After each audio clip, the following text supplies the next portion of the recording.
হিসাবে এবং পূর্ব পাকিস্তানের ব্যাপারে ভারতের মনে আশা বাড়তে থাকে, ভেতো বাঙালিদের মনে অখণ্ড ভারতের চিন্তা চেতনা প্রবেশ করানোর।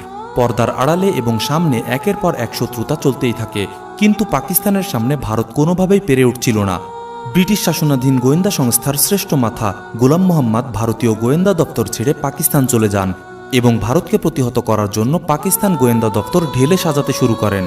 তৎকালীন ভারতের গোয়েন্দা সংস্থা আইবি ইন্টেলিজেন্স ব্যুরো একের পর এক সব ফিল্ডে ব্যর্থ হতে থাকে। এর প্রেক্ষিতে প্রাচীন চাণক্য নীতির আদলে ভারত মাঠে নামায় এক নতুন খেলোয়াড়, র रिसर्च एंड एनालिसिस विंग। सन 1965 देश अपनी पीड़ा से उबर ही रहा था कि पंडित नेहरू का देहांत हो गया। लाल बहादुर शास्त्री नए प्रधानमंत्री बने। आर्थिक स्थिति ठीक नहीं थी। दूसरी ओर पाकिस्तान को अमेरिका से बड़ी आर्थिक सहायता, आधुनिक पैटर्न टैंक, लड़ाकू विमान, तोपें और बहुत सा सैनिक सामान मिल रहा था और चीन से भी दोस्ती हो चली थी। ऐसे वातावरण में एक बार फिर पाकिस्तान ने जुर्रत की हमारी धरती की ओर आंख उठाकर देखने की। 1965 সালে পাকিস্তান এবং ভারত রক্তক্ষয়ী এক যুদ্ধে জড়িয়ে পড়ে। ভারতীয় জেনারেলরা সদম্ভে বলেছিল একদিনের মধ্যেই লাহোর জয় করে নিব। প্রথম পর্যায়ে কিছুটা সফল হয়েছিল ভারতীয় বাহিনী, কিন্তু পরে পাকিস্তানি আর্মির কাছে চরম আঘাত খেয়ে পিছু হটে। এ যুদ্ধে ভারতের ব্যর্থতার জন্য দায়ী করা হয় ভারতের গোয়েন্দা সংস্থাগুলোকে। এরই প্রেক্ষিতে সিআইএ, মোসাদ, কেজিবির এর আদলে একটি গোয়েন্দা সংস্থা তৈরি করার তীব্র প্রয়োজনীয়তা দেখা দেয়। 1968 সালে তৈরি করা হয় একটি বিশেষায়িত বৈদেশিক গুপ্তচর সংস্থা, যার নাম দেওয়া হয় র। তৎকালীন প্রধানমন্ত্রী ইন্দিরা গান্ধী ছিল র এর প্রধান পৃষ্ঠপোষক। র সরাসরি তার কাছেই জবাবদিহি করত। ভারতীয় রাষ্ট্রনীতিতে র মুখ্য ভূমিকা পালন করে। র যেটা বলে ভারতকে সেটাই করতে হয়। র ভারতের প্রধানমন্ত্রীদের পেছনেও গোয়েন্দাগিরি করে। রকে নাখোশ করে কোনো সরকারই বেশি দিন ক্ষমতায় টিকে থাকতে পারে না। 1977 সালে মোরারজি দেশাই হয় ভারতের নতুন প্রধানমন্ত্রী। র এর সাম্রাজ্যবাদী ঘৃণ্য মানবতা বিরোধী কার্যক্রম জানার পর তিনি র এর নাগাল টেনে ধরার চেষ্টা করেন। এতে ক্ষিপ্ত হয়ে ওঠে তৎকালীন র এর প্রধান শঙ্কর নায়ার। মোরারজি দেশাইকে জাতীয় নিরাপত্তার জন্য 1 নম্বর শত্রু বলে আখ্যায়িত করে শঙ্কর নায়ার। কিছুদিন পরেই মোরারজি দেশাই সরকারের পতন ঘটে। মুসলিমদের চিরশত্রু ইহুদিবাদী ইসরায়েলের কুখ্যাত গুপ্তচর সংস্থা মোসাদের সাথে র এর গলায় গলায় ভাব। There has been intelligence cooperation between Israel and India over the years. It's a long cooperation. র এর মূলনীতি। প্রাচীন ভারতীয় একজন বিখ্যাত গুপ্তচর চাণক্য তার বিখ্যাত বই অর্থশাস্ত্রের 6টি তত্ত্ব র তার মূলনীতি হিসাবে গ্রহণ করেছে। এই 6টি নীতি হল: 1. অন্য রাষ্ট্রের সাথে চুক্তির মাধ্যমে শান্তি প্রতিষ্ঠিত হবে। 2. অনবরত আঘাত করে শত্রুকে আহত করে রাখার নামই যুদ্ধ। 3. উদাসীন থাকার নামই নিরপেক্ষতা। 4. সামরিক তৎপরতা চালানোর মাধ্যমে রাষ্ট্রের ক্ষমতা বৃদ্ধি করতে হবে।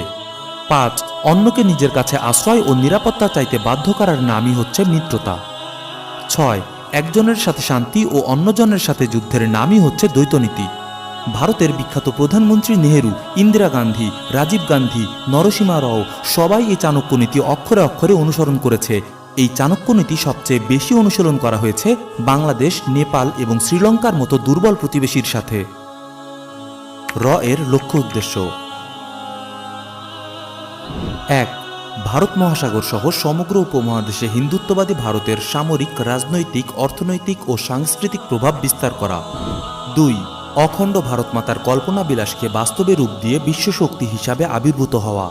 3. প্রতিবেশী দেশসমূহে ভারতীয় একাধিপত্য কায়েম করা। এই অঞ্চলে অন্য কোনো শক্তি যেন মাথা উঁচু করে দাঁড়িয়ে ভারত বিরোধিতা করতে না পারে সেটা নিশ্চিত করা। 4. প্রবাসী ভারতীয়দের র এর এজেন্ট হিসাবে কাজ করানো। 5. পাকিস্তান এবং চীনের পরিবর্তনশীল ঘটনার দিকে লক্ষ্য রাখা। র এর সাধারণ কর্মপদ্ধতি।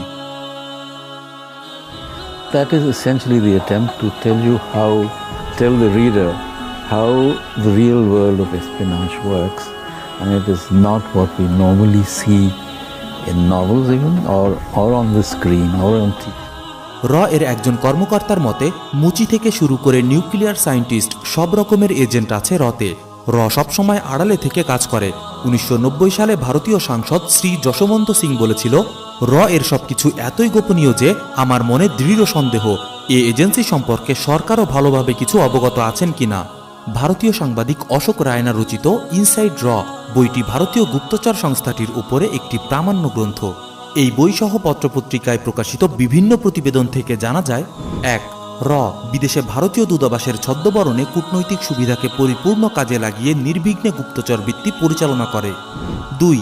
ছাত্র, পর্যটক, সাংবাদিক, বিমানের কর্মকর্তা কর্মচারী, ব্যবসায়ী অথবা শিল্পীকেও বিশেষ প্রশিক্ষণ দিয়ে প্রতিবেশী দেশে গুপ্তচর বৃত্তি করতে পাঠায় র। ৩. সুন্দরী মহিলাদের দেশে বিদেশে বিভিন্ন টার্গেটকে ব্ল্যাকমেইল করতে ব্যবহার করে। ৪. বিএসএফ এর সাথে মিলিতভাবে সীমান্তে গুপ্তচর বৃত্তি করে। ৫. টার্গেট দেশের প্রতিভাবান তরুণ তরুণীদের মাঝে সাংস্কৃতিক, শিক্ষা, কারিগরি প্রশিক্ষণ প্রদানের আড়ালে ভারতীয় চেতনার অনুপ্রবেশ ঘটায় এবং পরবর্তীতে এজেন্ট বানায়। ৬. অশ্লীলতা, সামাজিক অবক্ষয় ইত্যাদির মাধ্যমে সাংস্কৃতিক নৈরাজ্য সৃষ্টি করা। ৭. ভারতপন্থী রাজনৈতিক দলকে টার্গেট দেশে সর্বাত্মকভাবে সাহায্য করা ও প্রতিষ্ঠিত করা। ৮. টার্গেট দেশে বিচ্ছিন্নতাবাদী ও নাশকতামূলক কাজে স্থানীয় এজেন্টদের প্রশিক্ষণ দেওয়া। ৯. মিডিয়ার মাধ্যমে প্রোপাগান্ডা চালানো, গুজব ছড়িয়ে দেশকে অস্থিতিশীল করে তোলা। ১০. টার্গেট দেশের কলকারখানা, শিক্ষা প্রতিষ্ঠান, সামরিক স্থাপনা ইত্যাদিতে স্যাবোটাজ করা। র এর কিছু উল্লেখযোগ্য অপারেশন। অপারেশন বাংলাদেশ, এ নিয়ে আমরা যথাসময়ে আলোচনা করব ইনশাআল্লাহ। Operation Sikkim. The agreement has been that the government of India has stepped in order to solve certain problems concerning the election system and some reforms to be made in the government. 1935 সালের সংবিধান অনুযায়ী British ভারতের একটি আশ্রিত রাষ্ট্র ছিল সিকিম।